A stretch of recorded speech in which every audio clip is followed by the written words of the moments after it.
Os segredos da nossa época estão nos códigos dos games que jogamos. Os jogos falam muito sobre a época em que foram criados. Videogames são uma forma de arte expressiva e representativa. Uma forma de arte que nasceu num período de muitos medos. No one can foresee precisely what costs or casualties will be incurred. Não é legal que uma coisa como a tecnologia da Guerra Fria pôde, de uma maneira até contraditória, gerar uma coisa que transformou o bélico em diversão? Os videogames podem nos levar ao futuro de olhos bem abertos. É uma forma de arte muito complexa e poderosa. E o melhor ainda está por vir. O estranho é que tudo isso começou com o apertar de um botão.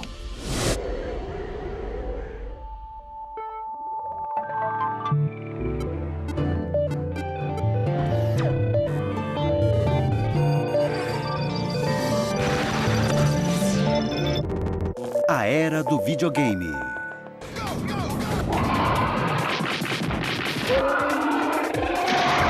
O videogame é o futuro do entretenimento. Uma indústria multibilionária que arrastou o nosso mundo para o domínio digital. O videogame não é apenas arte, também é cultura, criatividade. Ele representa de várias maneiras uma estrutura bem mais complexa do que a de um bom filme. Para começar, as CPUs são ótimas hoje em dia e muito rápidas. As placas de vídeo velozes tornam os jogos muito envolventes. As telas estão maiores e você se sente dentro do game. Atenção, câmera! Produzir um videogame hoje em dia é como produzir um filme. E ação! Envolve 100 ou 150 pessoas e custa 10 milhões de dólares. Corta mais uma vez. Desde o começo, os videogames têm sido um reflexo de sua época. Os videogames, como qualquer forma de entretenimento, permitem que as pessoas tenham uma perspectiva sobre a sua existência, sobre a existência humana. É isso que os livros, os filmes e, de uma certa maneira, a música faz. Nos dias de hoje, estar conectado é essencial. E mesmo não se tratando de videogames, apertar um botão faz parte da vida no século XXI. No entanto, apenas 50 anos atrás, os cidadãos de todo o mundo não queriam nem ouvir falar de um botão específico, o botão vermelho. A ideia que as pessoas tinham de apertar um botão na década de 50 não tinha nada a ver com videogame. Apertar o botão significava o fim do mundo.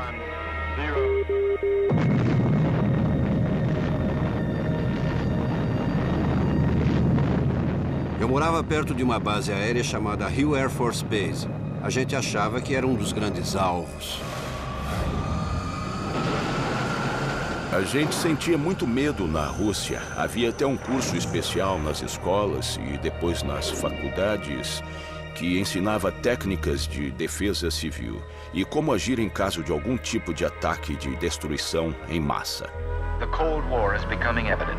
With about 5 million Red Army troops and 2 million internal security. Os países viviam sob a ameaça da Guerra Fria.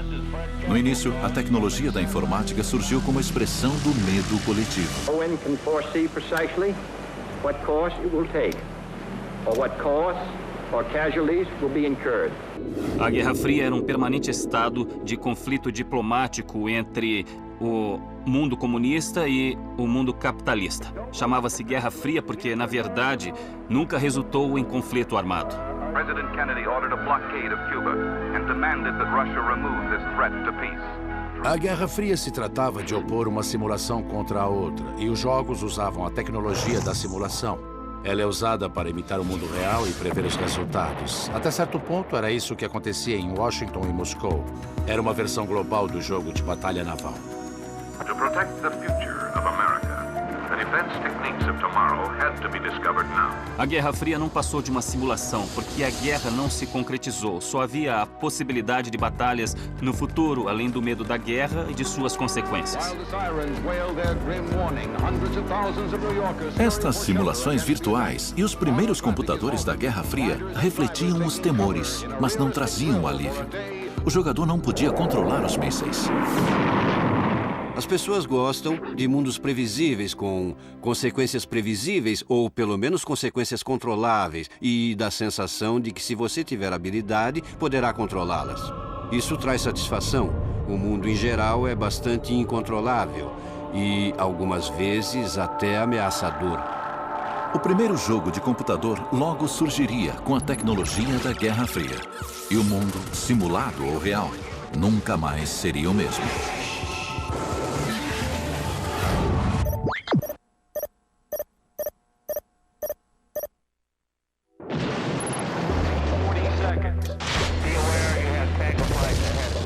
Na década de 50, a Guerra Fria resultou no desenvolvimento de tecnologia computadorizada para simular lançamentos de mísseis e combates.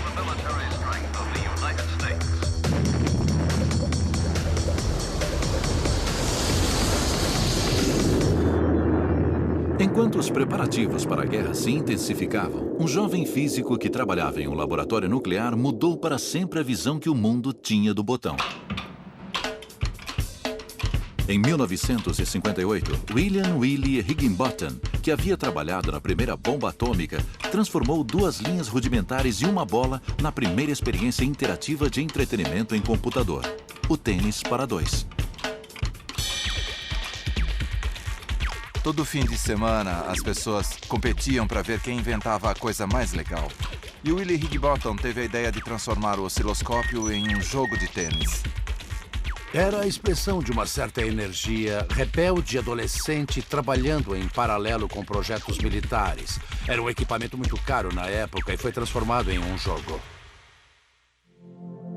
De repente, os computadores ganharam uma utilização que ia além dos cálculos militares. Mas conforme a guerra evoluía, também evoluíam os jogos e os jogadores. Laika, first space traveler was ready for the takeoff. And here it is.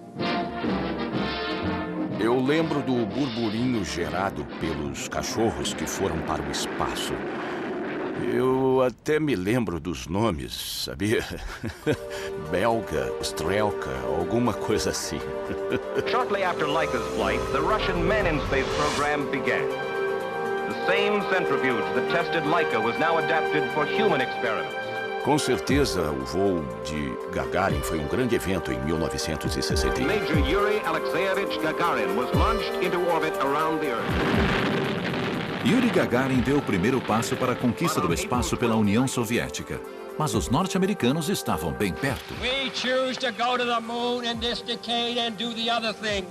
Not because they are easy, but because they are hard. A Guerra Fria se transformou em corrida espacial e influenciou profundamente Steve Russell, um programador do MIT que levou o videogame para um novo domínio, criando sua própria guerra espacial. A corrida espacial estava nos noticiários e, lógico, naves espaciais decolando e explodindo era uma coisa difícil de não se notar. Além disso, eu tinha acabado de ler uma série de histórias em quadrinhos. Eram historinhas de ficção científica que mostravam os heróis voando pela galáxia e inventando novas tecnologias enquanto eram perseguidos pelas forças do mal. Antes de combater as forças do mal, Steven Slug Russell precisou aprender a dominar o desajeitado computador PDP-1. Este é o PDP-1, o primeiro computador que eu conheci. Como qualquer PC moderno, ele pode ser ligado com um único toque. Na época era considerado um microcomputador porque era tão pequeno quanto uma geladeira. Custava $120 mil e fazia operações simples como digitação e funções de calculadora. Os programas eram caros, então ele era uma máquina de escrever e calculadora bem cara. Ele não fazia nada de espetacular, era meio sem graça. Então devem ter pensado, não, a gente pode fazer uma coisa bem mais legal com esse PDP. A gente acabou inventando duas naves espaciais que jogavam torpedos uma contra a outra.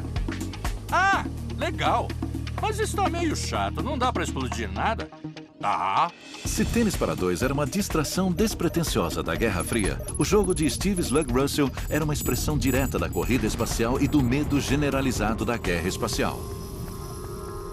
Era um reflexo da época. Existia aquela paranoia com os soviéticos, um medo de os comunistas atacarem. O jogo atingia diretamente o inconsciente coletivo da sociedade e dizia: estamos com medo, a guerra pode estourar. Foi um acontecimento notável e à frente do seu tempo, e ele me influenciou profundamente. Foi o jogo de computador mais popular durante 2 anos, até porque era o único que existia. A compilação de instruções do jogo era passada de programador para programador. Qualquer instituição com um computador PDP-1 inevitavelmente tinha uma versão de Space War. Ele se tornou um programa aberto e nós dávamos cópias das instruções para qualquer um que pedisse e quisesse. Eram caras jovens, na faixa dos 20 anos, e faziam parte de um grupo que pode ser considerado a primeira geração de hackers. Era menos rebeldia do que curiosidade. Afinal, havia tanta coisa nova para inventar. Era como um brinquedo de blocos de montar, só que com muitas peças diferentes. A gente podia construir coisas. Uma das coisas que Steve Russell construiu serviu de base para aquilo que se tornaria a parte mais importante de qualquer experiência com videogame: o joystick. No começo, os controles eram os botões do console. Depois, os caras do clube de aeromodelismo inventaram uma caixa de controle usando peças de telefone. Steve Russell também foi o primeiro programador a colocar a destruição na tela. Olha, uma coisa que às vezes digo é que eu lancei a maldição do videogame sobre o planeta.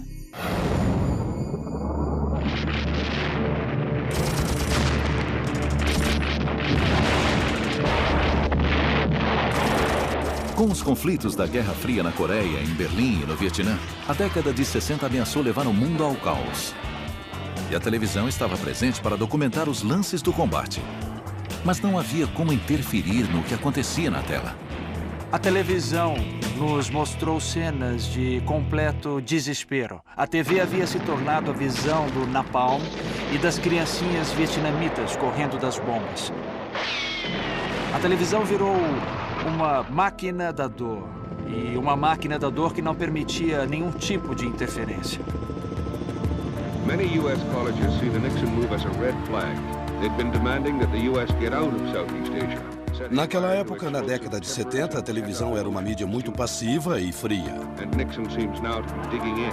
It's like putting a match to a giant fuse, zigzagging across the nation. A televisão era uma fonte estática de notícias ruins, que um homem e uma ideia mudariam para sempre. E, de repente, o videogame se transformou numa mídia atraente. Você podia controlar o que estava na tela. Ralph Baer, considerado um dos maiores inventores no mundo do videogame, criou o primeiro console caseiro, o Magnavox Odyssey. Acho que a principal diferença entre o que os outros fizeram e o que eu fiz foi que tive a visão de que existiam 40 milhões de televisores no país que não faziam nada além de sintonizar 2 ou 3 canais locais. The Magnavox company has come up with an electronic game simulator that will transform the family TV set into a playground. Eu não conseguia acreditar. Eu pensava, em casa? Na televisão? Videogames? Esse é um mundo maluco. Esse negócio é o futuro. Mesmo antes de mudar a cara da televisão, Baer havia vivido a realidade da guerra. Ele fugiu da Alemanha nazista com a família antes do Holocausto e depois se alistou para lutar na Segunda Guerra ao lado dos norte-americanos. O fato que influenciou profundamente Baer e a história do videogame foi a sua transferência para a Normandia, na França, onde trabalhou como interrogador. Lá viveu cercado por ferramentas de guerra. Havia armas por toda parte. A maioria havia sido trazida do norte da África pelos britânicos. Para todo lado que olhava eu via armas. Eu me sentia atraído pelas armas de fogo. Elas têm história, são fascinantes e são objetos mecânicos. Eu voltei da guerra com 18 toneladas de pequenas armas de fogo. Mas Baer havia ganhado mais do que um acervo de museu. Para lidar mentalmente com a guerra, ele despertou um amor inato pela interação com a tecnologia. Uma habilidade que o levou para a Sanders Associates em 1958. Na época, os eletrônicos serviam para defesa e Ralph Baer era um jovem engenheiro que trabalhava ali com formação em tecnologia da televisão. Baer foi contratado para desenvolver tecnologia militar para a Guerra Fria. Mas em seguida começou a trabalhar com a caixa marrom. Era o protótipo do primeiro console caseiro de jogos, o Magnavox Odyssey. A caixa vinha com 7 jogos diferentes e permitia a ligação de diferentes acessórios. Nós produzimos um jogo que era fascinante e ele sobreviveu. Pode ser jogado até hoje porque ainda é divertido e usa somente símbolos rudimentares na tela. Vamos usar uma estratégia conservadora e ver no que dá. Vou tentar a jogada inglesa. Ups! Droga! Ralph Baer mudou para sempre a maneira como o mundo vê a televisão. E assim como aconteceu com os pioneiros, toda a diversão era financiada por dólares norte-americanos. Quem trabalha em empregos sérios e tecnológicos está sempre em busca de diversão no trabalho. E foi assim que o videogame nasceu. Alguém resolveu brincar com o osciloscópio e acabou inventando o tênis para dois. E o Ralph Baer, principalmente, que trabalhava em um ramo tão sério, eu imagino que de vez em quando ele parava um pouco para curtir toda aquela tecnologia com que trabalhava, em vez de usá-la apenas para destruição. Como qualquer outra indústria tecnológica de hoje, a indústria do videogame não existiria se não fossem as Forças Armadas. Foram os militares que investiram em pesquisa com computadores na Segunda Guerra Mundial para calcular trajetórias de mísseis, por exemplo. A indústria do videogame e as Forças Armadas estão juntas desde o início. Okay, I got you. Driver up, fire.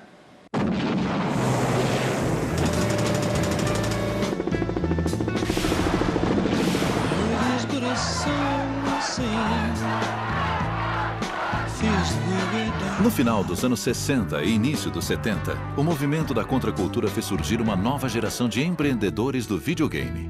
Nolan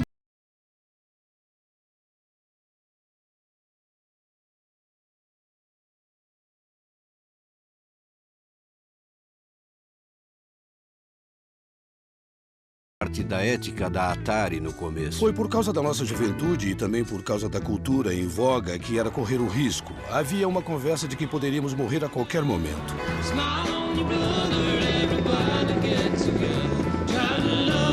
Havia uma atitude de aproveitar a vida ao máximo e de não deixar nada para amanhã. Nós fazíamos parte dessa cultura.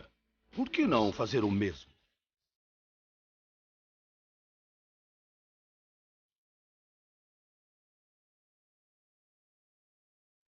Quando se discute quem é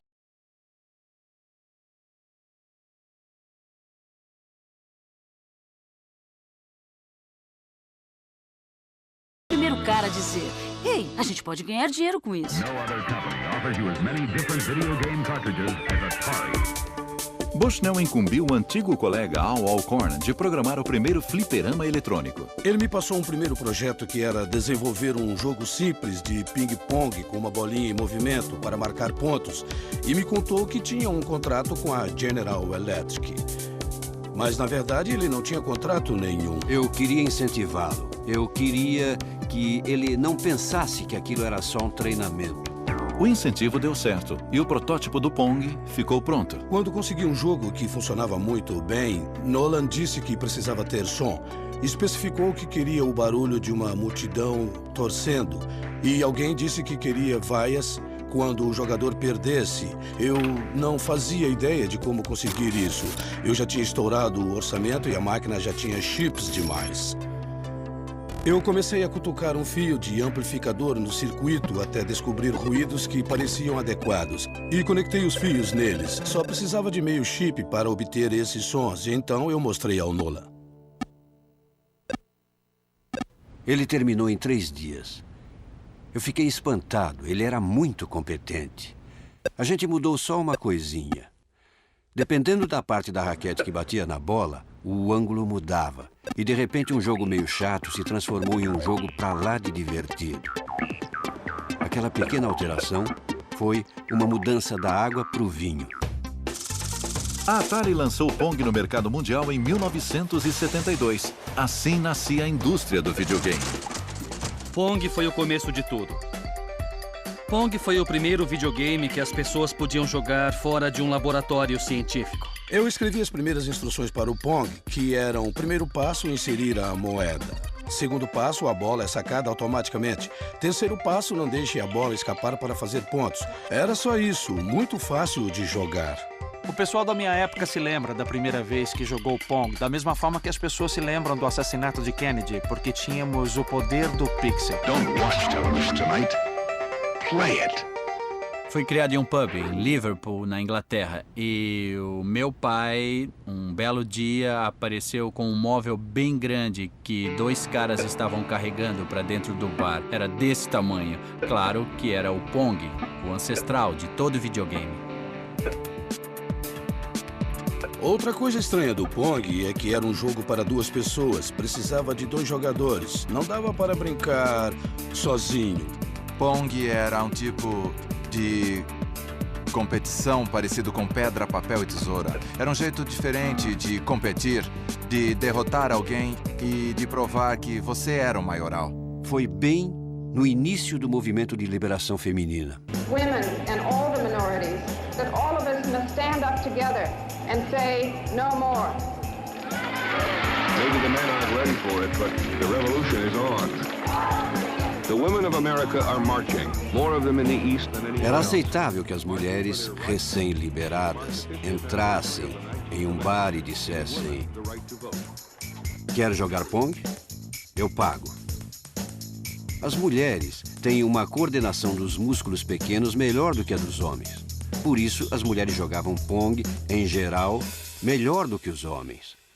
Foi a primeira vez, em muitos casos, que numa situação de igualdade, uma mulher podia vencer um cara. Para falar a verdade, as mulheres passaram a poder frequentar bares e ganhar dinheiro. Eu acho que o Pong surgiu numa época em que os Estados Unidos estavam passando por um momento histórico meio grave. Havia o Vietnã, o movimento pelos direitos civis e outras coisas. A década de 70 hoje parece muito mais frívola do que a de 60, que foi um período muito intenso. Mas eu não acho que os videogames tenham criado essa sensação de frivolidade. Acho que isso foi apenas o sintoma de uma tendência que as pessoas tinham de se recolher mais em casa e de convidar os amigos. Todo mundo estava meio sério e preocupado. Acho que essa é uma análise mais justa da época. Mesmo que tudo no mundo fosse perfeito, ainda haveria necessidade de diversão. O jogo faz parte da natureza dos mamíferos de todas as espécies. Cachorrinhos brincam, macacos brincam, seres humanos brincam em todas as partes do planeta. A gente brinca junto com os outros. Higginbottom, Russell, Bear, Bushnell, estes pioneiros, conscientemente ou não, canalizaram os nossos medos coletivos para suas criações virtuais. Era evidente que o mundo era maçante e o videogame se tornou a perfeita arma de distração em massa no mundo inteiro.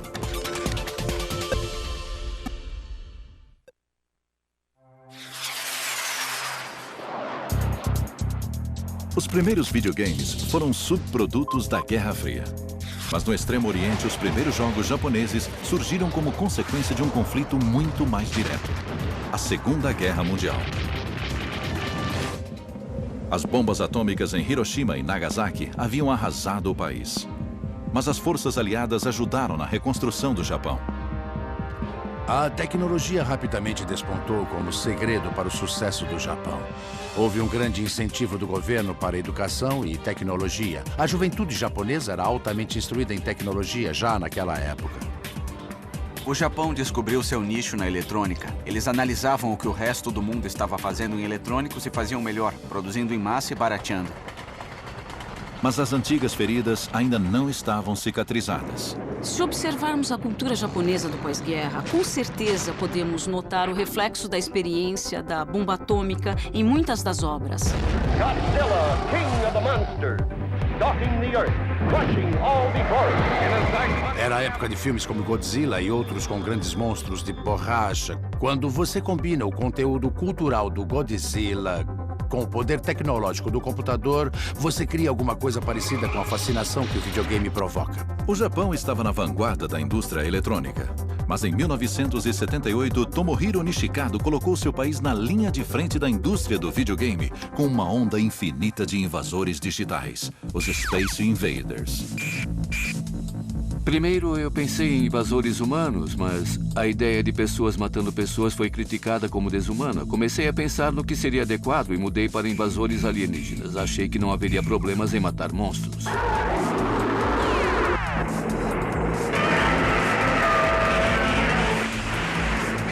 Eu acho que quando você olha para os Space Invaders, não é absurdo comparar os alienígenas que caem do céu com aviões sobrevoando o Japão.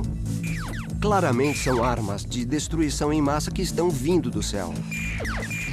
O que eu acho interessante no Space Invaders é que ele foi um dos primeiros jogos que mexeram com a fantasia.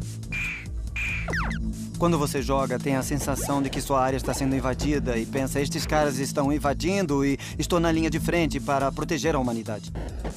Space Invaders mexeu com a mente dos japoneses. Milhões de adolescentes brincaram com o jogo e provocaram uma escassez de moedas de 100 ienes no Japão. O jogo foi um estouro e de um jeito que só poderia acontecer no Japão.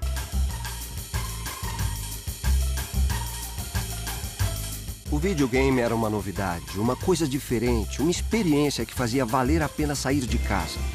No Japão, isso tem grande importância porque as residências são muito pequenas. Os adolescentes de lá saem de um jeito um pouco diferente do que os americanos.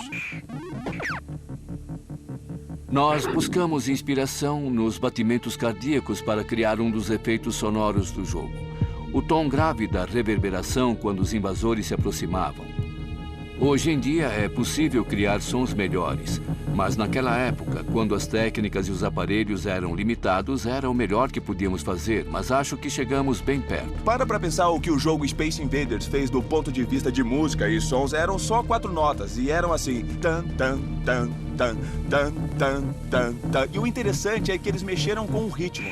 Ele ficava mais rápido quando os invasores se aproximavam e continuava acelerando. A música ficava cada vez mais rápida e dava uma certa sensação de pânico enquanto você estava jogando. Era incrível. Para faturar com a nova mania, os lojistas esgotaram a mercadoria e instalaram fliperamas do Space Invaders de um dia para o outro. Mas os invasores do espaço apontaram um conflito de gerações na cultura japonesa. Muitas mães proibiram os filhos de brincarem com o jogo. Surgiu um problema social porque alguns jovens roubavam dinheiro ou falsificavam moedas para poderem usar os fliperamas. Foi considerado um problema sério na educação das crianças.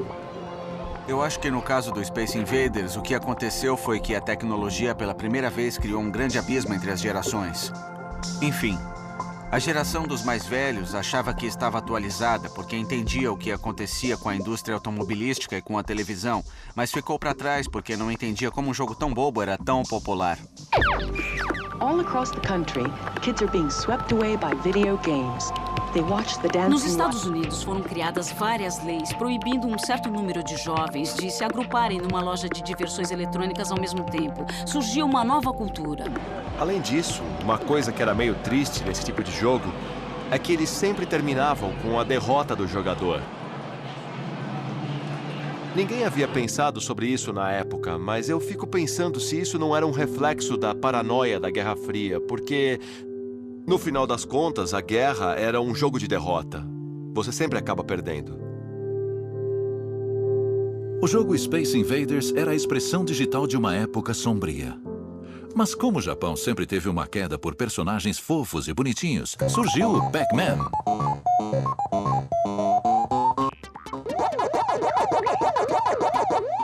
Quando o jogo apareceu, todo mundo achou ele tão colorido. O Pac-Man é o exemplo perfeito da esquisitice japonesa.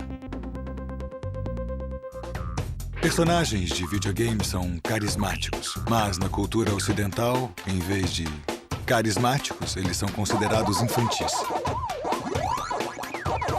É uma cultura que tem mais tolerância pelo bonitinho do que as culturas ocidentais. Podemos observar isso ao longo de toda a segunda metade do século XX. De uma certa forma, reflete o poder de compra das garotas japonesas. Toru Iwatani era um jovem designer de uma empresa de videogame japonesa, a Namco, antes de criar a primeira superestrela da história dos videogames. Há mais de 20 anos, em 1980, o Pac-Man foi lançado. Naquela época, enquanto nós estávamos desenvolvendo o Pac-Man, os fliperamas tinham uma atmosfera sombria. Os jogos eram sempre violentos, alguns envolviam tiros e era uma brincadeira de meninos. Mas eu queria atrair meninas e casais para esse segmento. As garotas eram o alvo do novo jogo. Nós pesquisamos vários assuntos, desde moda até rapazes. E como as meninas sempre comem sobremesa depois das refeições, pelo menos a maioria delas, decidimos que teria a ver com comida. Em seguida, fomos almoçar. Eu pedi uma pizza, cortei um pedaço e pronto. Lá estava o Pac-Man na minha frente. Resolvemos apostar nisso. O aspecto mais importante do Pac-Man, ou Come-Come, como ele foi apelidado, é que ele foi o primeiro jogo a introduzir um protagonista. Isso foi um grande salto na história das narrativas de videogame. Com isso surgiu um novo mundo para os criadores e designers explorarem. A criação de personagens com quem as pessoas poderiam se identificar. O jogo representou uma grande mudança. Enquanto a maioria dos primeiros jogos era baseada em invasores, ação e tiroteios, o Pac-Man fazia uma coisa completamente diferente. Ele só queria comer. É o melhor exemplo de como alguma coisa pode começar pequena com o jogo e depois crescer de uma maneira que ninguém consegue controlar. Manufacturers that hardly make the games fast enough. Every bar and restaurant and coffee shop in America seem to want one. É o jogo mais lembrado, mais querido e provavelmente o que mais provoca nostalgia nas pessoas. Eu acho difícil encontrar alguém na faixa dos 30 ou até dos 40 anos que não tenha passado pela experiência de jogar Pac-Man. Everybody playing. Men, women, children, families. It seemed like Pac-Man had taken over our lives. O Pac-Man deve ter sido responsável pelo início do merchandising, que significa pegar alguma coisa que foi criada para um propósito e transformar em outra completamente diferente, como música ou bicho de pelúcia. Havia brinquedinhos piegas, desenhos animados, criaturas com perninhas fazendo todo tipo de coisa e até a senhora Pac-Man.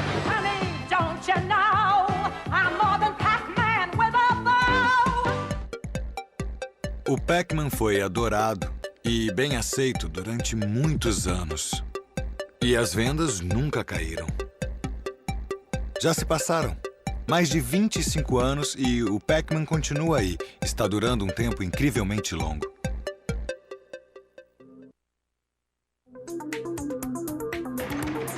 No início da década de 80, ficou claro que os videogames e as figuras esquisitas que eles criaram vieram para ficar. Eu acho que os videogames são uma forma de arte expressiva e representativa. Acho que eles representam as nossas crenças, atitudes e uma série de questões com as quais lutamos em determinados momentos da vida. Acredito que eles podem ser doutrinas sociais ricas. O desafio é como interpretá-los, porque ao contrário de um filme onde o diretor expressa um ponto de vista particular, o videogame está sujeito a mudar de acordo com a escolha do jogador. Um novo mundo estava surgindo e não afetava apenas os jogadores de videogame. Também afetava seus criadores. A Atari era uma típica empresa do Vale do Silício já na década de 70. Nós definíamos um estilo de vida sem terno nem gravata.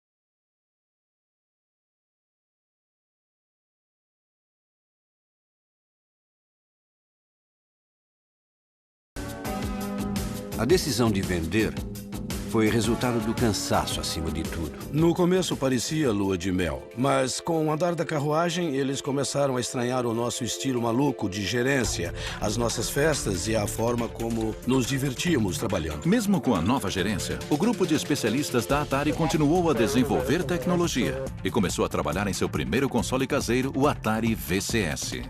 Quando desenvolvemos o Pong, criamos um chip integrado, um chip que só servia para jogar Pong.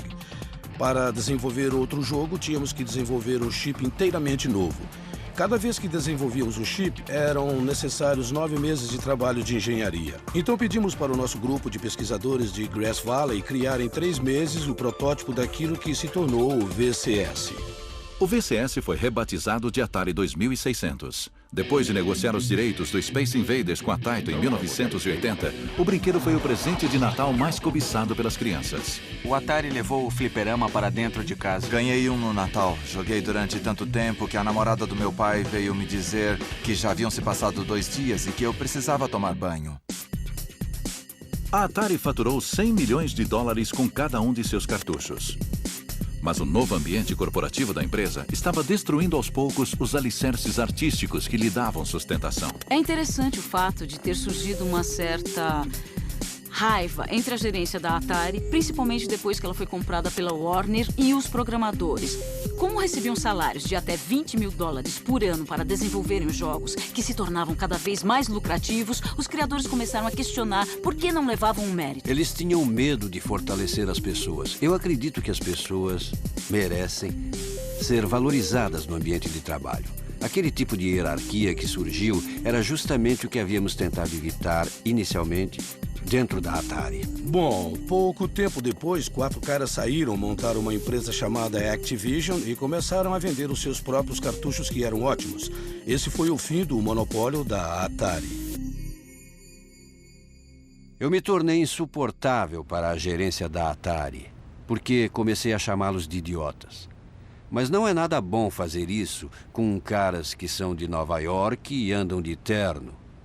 Isso culminou em uma reunião do conselho no meio do ano. E eu fui demitido em janeiro do ano seguinte. Certainly Bushnell's life is better because of it, at least financially. But he is locked out of the business he started. A Atari ainda acreditava que ser o maior peixe do mar capitalista era uma garantia de rendimentos. Assim como o crescimento econômico da década de 80, eles pensavam que duraria para sempre. O sucesso da Atari veio muito fácil para as pessoas que estavam no comando. Eles não perceberam que era preciso tomar cuidado e acharam que não precisavam se esforçar muito. O Atari perdeu a graça. Quando você reduz a criatividade a uma mera estratégia de marketing, a coisa fica perigosa, porque as pessoas enjoam. O jogo que todo mundo comentava era uma versão do ET, lançada em 1983. Ela era tão ruim que o Al Alcor, o criador do Pong que trabalhava na Atari, começou a chorar quando viu. O presidente da Warner fez um acordo com Steven Spielberg e nós pagamos uma quantia assombrosa. 10 milhões, se não me engano. Ele foi criado a baixo custo, na correria, para ser lançado às pressas no mercado. E as crianças correram para comprar o jogo e logo descobriram que o que haviam adorado na telona era terrível no videogame. Na verdade, havia tantos cartuchos encalhados que a gente precisava se livrar deles de alguma maneira. Eles foram jogados em um aterro sanitário, mas a notícia se espalhou e então a Atari mandou cobrir o aterro com cimento para dar um sumiço neles, com a desculpa de que eram cartuchos defeituosos. O único defeito era que eles não vendiam. Pois é, a coisa ficou feia perto do fim. Sales of Atari video games dropped off sharply. Somehow, Atari products became... Em 1983 foi o ano do grande desastre. No final da década de 70, quando você conversava com as pessoas que fabricavam games, elas diziam que nesse ramo era só tirar um jogo novo para cima e esperar o dinheiro cair de volta. Então o que aconteceu foi que todo mundo tentou entrar no mercado. Eram muitos concorrentes. Dezenas e dezenas de empresas. O público ficou tão saturado com os jogos e vários deles eram tão ruins que as pessoas perderam completamente o interesse pelo brinquedo. No matter how great the graphics sounds are, still there's something a little bit boring right now about shooting a Martian or something. The big crash. Not since 1929 has an industry fallen so far, so fast. The victim of oversaturation. No final, a baixa qualidade dos cartuchos para o Atari 2600 e o surgimento de jogos para computadores pessoais foram demais. A indústria do videogame havia se estabelecido como um negócio legítimo. E como qualquer negócio, tinha momentos bons e ruins. Tornar-se obsoleto era só uma questão de tempo. Foi o que aconteceu com a Atari, uma morte repentina e dolorosa. Mas eu já sabia. Ela já estava morta para mim em 1981, mas foi em 1983 que realmente acabou acontecendo. Burrice. Eu ganhei mais dinheiro vendendo as ações da Warner, porque previu o que aconteceria, do que ganhei com a venda da Atari. Não, isso é mentira. Mas eu me dei muito bem, vendendo as ações de qualquer forma. O jogo foi reiniciado e as portas estavam abertas para qualquer um que tivesse interesse por videogames e cabeça de programador. A aventura estava começando.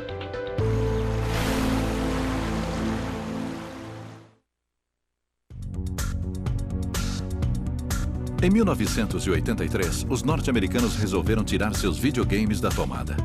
Mas do outro lado do globo político, no regime comunista da antiga União Soviética, Alexei Pajitnov juntou as peças para criar um dos jogos mais viciadores de toda a história do videogame: o Tetris. O início dos anos 80 foi uma época muito difícil, porque havia uma estagnação absoluta na política. O moral andava muito sombrio, não tínhamos mais esperança. E também não havia muita diversão. Sempre havia algum filme ou peça de teatro, mas de uma forma geral, a vida não era pensada para o entretenimento. Eu passava 14 horas por dia no meu trabalho e ficava brincando com o computador como os jovens hackers de hoje em dia. Em 1985, Alexei passava o tempo como funcionário da equipe de ciências da computação na Academia Russa de Ciências. Mas aquilo não era o que realmente me interessava. Eu gostava mesmo de todo tipo de pequenos jogos, diversões e quebra-cabeças. Ele concebeu uma ideia que era de um caráter puramente matemático, de pensar em todas as diferentes maneiras de configurar e juntar um conjunto de blocos e depois encaixá-los num quebra-cabeça que não fosse bidimensional, mas com peças caindo em movimento. Eu comecei a imaginar peças caindo. Você poderia girar e movê-las de um lado para o outro para escolher onde encaixar. Essa era a ideia básica do Tetris. Era um jeito novo de pensar em tempo real, diferente de tudo, porque existia uma parte do cérebro que normalmente não era exigida em tempo real nos outros videogames. E a ideia era tão genial que nem precisava de um bom visual para vender o jogo. Por volta de 1986, versões do jogo para PC atravessaram a cortina de ferro. Mas Alexei havia assinado um contrato cedendo os direitos do jogo por 10 anos. Aproveitando o vácuo da Atari, a União Soviética vendeu o game no mundo inteiro e faturou milhões com a invenção de Alexei. Isso acontecia com tudo.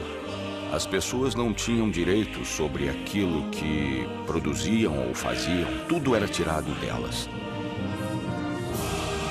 Eu não queria brigar pelos meus direitos. Eu preferia ver o jogo ganhar o mundo. Play Tetris, my friends. Apesar da pose das superpotências mundiais na Guerra Fria, o Tetris foi imediatamente bem recebido nos lares e escritórios de todo o mundo. Se você jogar bastante, como eu joguei na época do lançamento, você começa a sonhar em Tetris.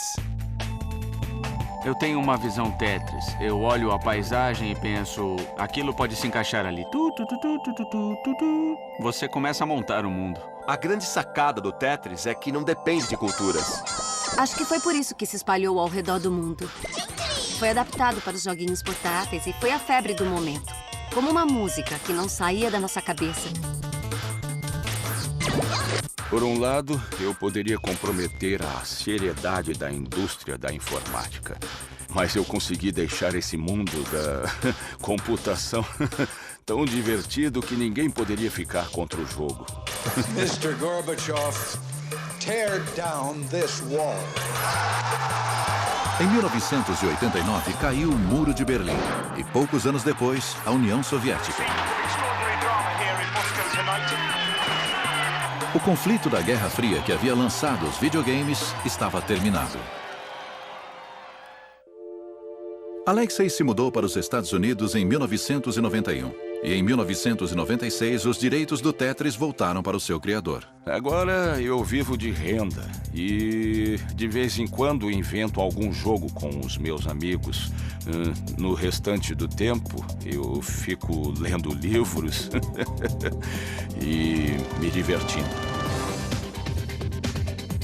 O Tetris, durante os primeiros voos do videogame, emergiu em meio à Guerra Fria. Eram os alicerces de uma indústria que satisfazia uma necessidade básica do ser humano.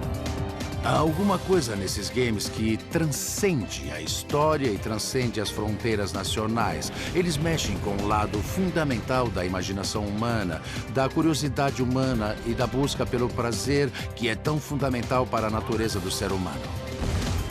A tecnologia muda drasticamente, mas o intelecto humano continua o mesmo.